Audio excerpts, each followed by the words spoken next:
Hello and welcome back to another week of Sambo iRacing. We're back in the Porsche 911 992R GT3, this time at Watkins Glen Boot layout. Now, if you want to race this exact setup, all you need to do is click on the link in the description. That will take you to our Patreon page and you will be able to purchase everything created by Gianni Lutzu, real-life racing driver, iRacing god, and all-round top bloke.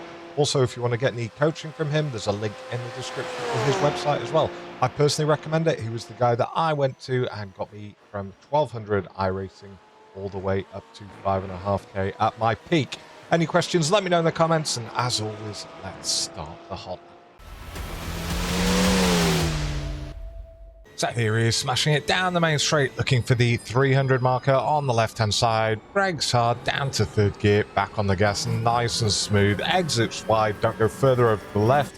Now we're going to cut back out, or in, sorry, and go absolutely flat out. Through these turns, I wouldn't name them, but the track maps having a moment.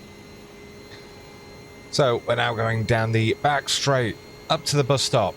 At the 300, braking up to about 50% down to fourth gear, back on the gas between the sets of apexes there. Now we're going to come off lightly on the brakes and now looking for that Marshall's hut, then straight back on the gas. Exit nice and wide, head over to the right side, looking for that storm drain just as we get close to it. On the brakes up to about 50%, down to third gear, long trail off there, use all the track on exit. Don't brake too early here. At the 100, braking up to about 55%, trail it off, keeping it in third gear, back on the gas, nice and smooth, exit nice and wide. Even turned into a lawnmower briefly. Over to the left-hand side, now we're looking for just after the 200 mark, brake up to about 65%, down to second gear. Can't exit as wide as he used to, thanks to the latest update. Now on the brakes up to about 45%, and again, got to be very, very precise and patient with the throttle on exit.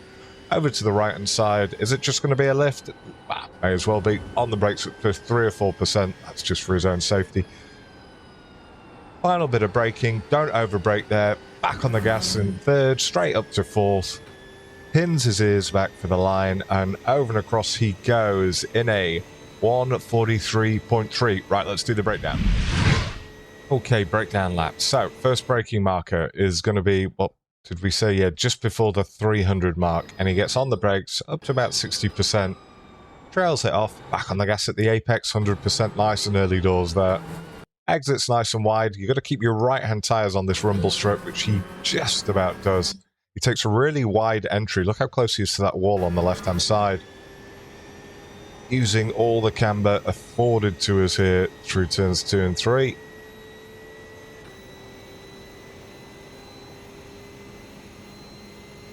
So if you do want to use this setup, do check out our new website. It's been a labour of love. Right, between the 3 and the 200 on the brakes, briefly hits 55%, down to virtually nothing at the first apex. Brakes a little bit harder again to the second apex. Once he's settled down from that, you'll see he now picks back up to 100%. So in fourth gear, 100% between those first sets of apexes and the second in that long bus stop. Now, he gets on the brakes as soon, well, exactly where he is now. So if you look at that pylon on the left-hand side, as soon as that's moved across the center of your vision, that's when you're getting on the brakes, but only up to about 10%. And now we're looking for that Marshall's hut just coming in on the right-hand side. So on my actual full screen, I can actually see the Marshall's hut there, but it is there, just showing now on the edge of your screen. That's the marker that I always use. As we come into turn 6, you see the storm drain coming up directly ahead of the car on the grass.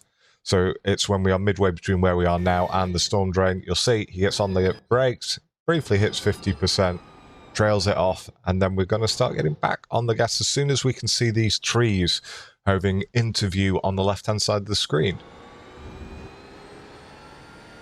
Trees never move, and you can always see them. Right, braking into turn 7. Don't go too early. As I say, a lot of people are already on the brakes now, but because it's going uphill, we can actually afford to brake that little bit later, and it's going to be just before the 100 board on the left-hand side. Briefly hits 57%, but it's just classic trail off, getting back on the gas in third gear. When does he hit 100? Yeah, fairly early on, actually. but he has got full 90-degree lock, and he's still exited just a touch wide. Right, coming into the heel of the boot here, it's going to be the 200 marker. See, we've just gone through that, hit 65%, trails it off down to second gear, back on the gas. When does he hit 100%? Not quite, just yet. So he, yeah, quite late on. And you used to be able to go all the way over to the left-hand side, but now you've got to keep one of your wheels at least on the white line. Tricky one this, because this is the braking marker. There's nothing obvious, although if you do have triples on the left-hand side, you've got the last of the trees. Down to second gear, back on the gas, but it's going to be really, really patient increase of throttle pressure. Doesn't hit 100% until now. Stay on the right-hand side. At the 200, we're going to turn in, and then we're going to do a lift, and he's on the brakes, as I say, just 4 or 5%. That's just for his own brain there, as opposed to anything else. And final braking marker is going to be more or less this white line up ahead, or the end of the tire wall on the left-hand side. And he gets on the brakes. What does he hit? 25%-ish. Trails it off, drops it down to third for a quick boost of torque. Now up to fourth before he even gets to the exit. And then he goes over and across the line. Brilliant. Right, we have one final version coming up next with the driving line on. Without me talking, enjoy your day.